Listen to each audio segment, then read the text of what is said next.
Mahalo, everybody. What is up, guys? Red Dread Entertainment. What is up? Akasan here. Hey, we're in beautiful Cebu right now, on a plane, motherfucker. On vacation, son.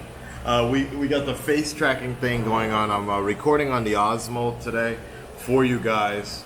So I hope the audio comes out fairly well for you guys. Let's talk about Aquaman. This is going to be the spoiler review. So if you haven't seen the movie yet, why y'all here? Why y'all here? Okay? If you haven't seen the movie yet, I'm loving this face tracking thing. I love it. Alright, if you haven't seen the movie yet, make sure you check that out. First, let's talk about this movie. So, as I was mentioning before, it was good. I actually really enjoyed it. They had their good points. They had some corny points, but overall there weren't any bad points. There weren't any bad points in this movie, and I think that's one of the best things about this movie is the fact that you could just sit, watch, enjoy, and just chill. I don't like calling things popcorn movies. I really hate that term because it really, to me, it feels like it discredits some really good CBMs out there, comic book movies, and they try to just call it a popcorn film. I hate that that terminology. Some people might call Aquaman a popcorn film. I disagree with that. I think there was actually some depth in there. From the beginning of the film, I came in, like, in the Philippines. I didn't know this, but there's no trailers for movies. I guess if you want the trailers, you have to come early. So I kind of thought we were gonna have like 10 minutes. So I think I missed the first 10 minutes of the movie.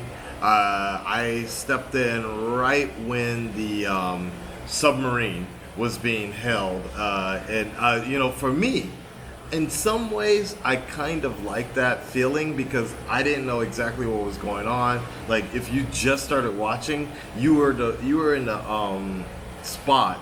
You're in the point of perspective of the pirates that were stealing the boat, or the submarine. And I like that because they were like, that's no man, or whatever, right? Or that's no animal, whatever. And I thought that worked out really well because it showed there was a continuous point of view with Aquaman continuing from Justice League.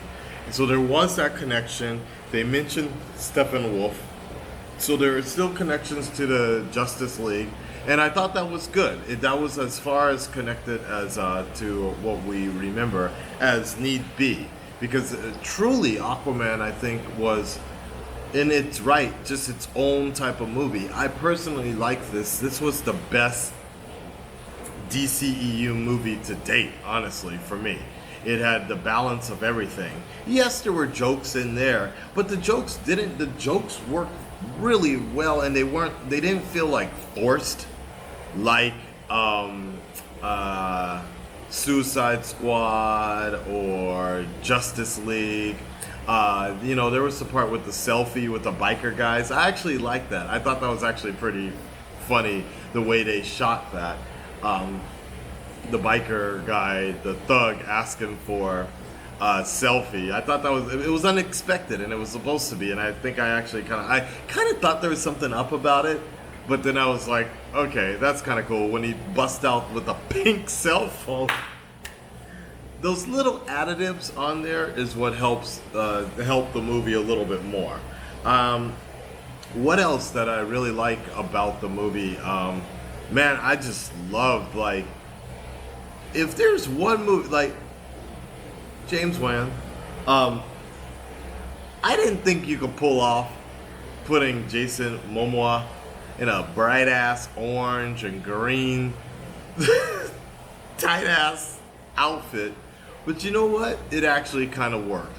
I'm actually hoping that they update it a little bit, because, like, the colors, like, what I would like to see, honestly, what I would like to see is a mix between, because here's my thing about the costume, the final costume. I like it, but I actually liked what the old school King was rocking beforehand. I actually like what he was rocking beforehand, and you could see there were hints in there. And what I would like to see in the future is a mix between the Justice League outfit and more the Aquaman outfit. That orange and green is fine. I just feel like maybe if they put a little bit more armor into it, like I just feel like it was good. It was good on screen, but at times it did really stand out like a sore thumb, especially at the end where Aquaman or Arthur beats singing motherfucker. What was his name? The Ocean Master, his brother, his half brother.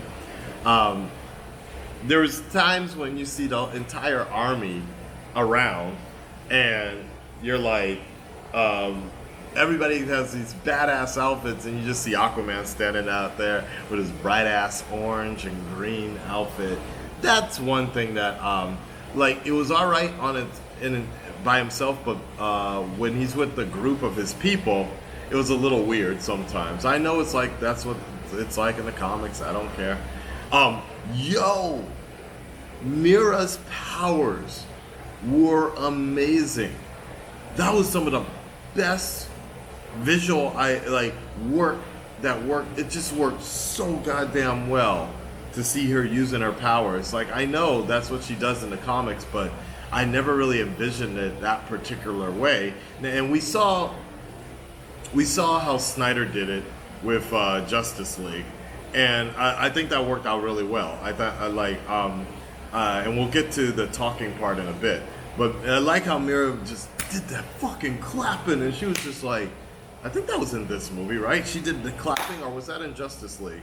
But particularly when the tsunami, the recreation of tsunami was amazing. I thought that was well done, really well done. And to be inside a tsunami, see Arthur in there trying to save his dad and shit. Really cool to see. Really down with that. I like that a lot. Now, the breathing point, that is something we can talk about.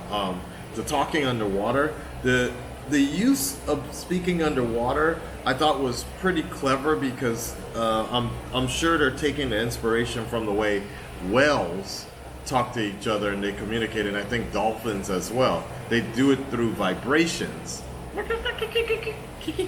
Right? They do it through vibrations through the water. And I thought that was kind of cool because when they were underwater, you could tell they were underwater. And like, you could tell they were underwater, and it worked really well on that side. I thought that worked out really well, and but it wasn't a distraction. You didn't see like little bubbles coming from their mouth when they talked every time, right? The way Snyder did it was, I think that worked for Justice League, and it was cool. But it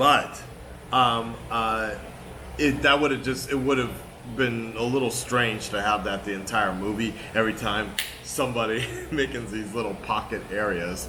Though it did work really well the way Mira did it with Arthur in that boat. I thought that was really cool. Yo, somebody that I think didn't get enough time to shine, and unfortunately was a bit of a throwaway character, was Black Manta.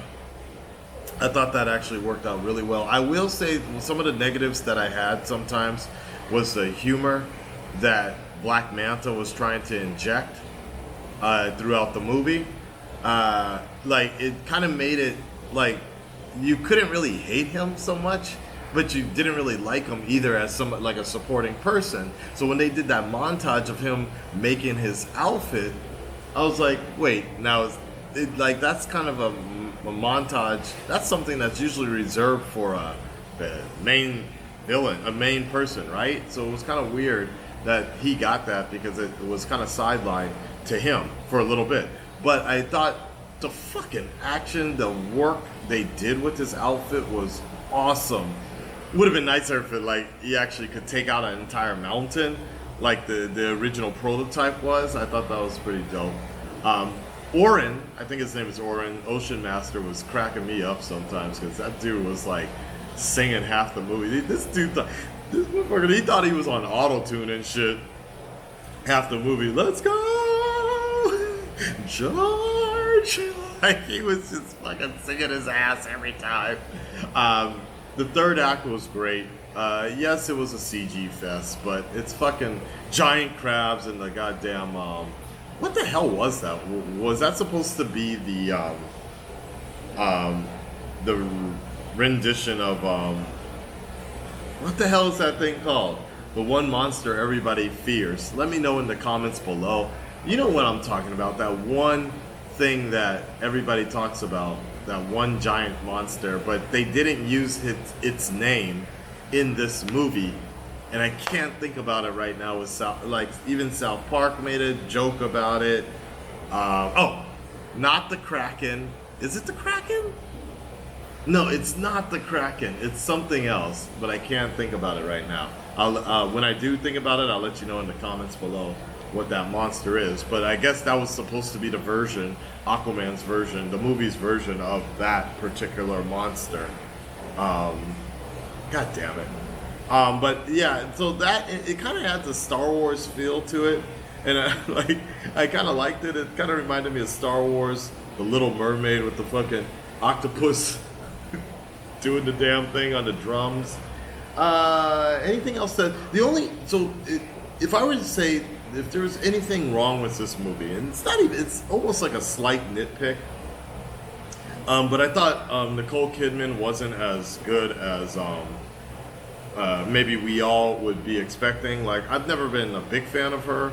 I respect what she does, but I felt like the lines they gave her in this movie, maybe because I missed the beginning of it, but when she just showed up, it was just really awkward.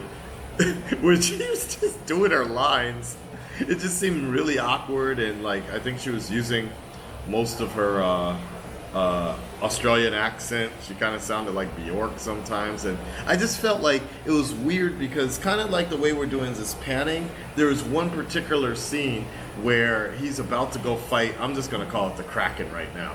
He's about to go fight the Kraken, and they just kept on doing this zooming in, particularly from a directing point of view. That was a little weird, like how they kept on doing the zooming in and intense headshot type of thing, and it was like, all right, let's go do it. And it was just, it kind of came off a little corny, but at the same time workable. So yeah, there's her mom in the back doing the damn thing. She's checking out the ocean master.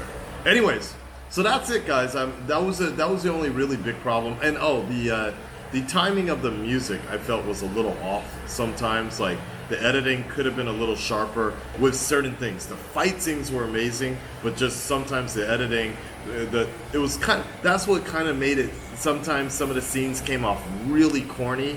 Was like they would just say something, and then immediately after they would say this line, the music and like you see homie coming out the waterfall. Sometimes those are the only things that really stood out as being corny with the movie. But overall, it all worked, and I think sometimes we need a little bit of that. A movie that doesn't take itself so seriously. I like the fact that they actually mixed a lot of Momoa's history. I think he's Polynesian, I could be wrong, but him doing the haka, parts of the haka in the middle of the movie, I thought was really cool too, because there's nothing more badass now than freaking Arthur Curry, Aquaman, riding that giant, I'm just calling it the Kraken right now, riding the Kraken in, screaming and shit. That was really dope. All right, so definitely make sure you check that movie out. I can't wait till the next year. I mean, yeah, actually next year when it comes to Japan next year in February, so I can finally watch it in IMAX 3D. I definitely think it's going to be a great spectacle. I can't wait to check it out one more time when it comes to my country, and I'm going to see if I can check out the Spider-Verse here in the Philippines, Cebu, before I go back to Japan, because we don't get the Spider-Verse until March. Wow, just like fucking crazy, right? All right, guys, I'm out of here. Take care of yourselves. Make sure you subscribe below. Oh my God, don't fall, and I'll talk to you later. Peace, y'all. Bye bye. No, I said bye.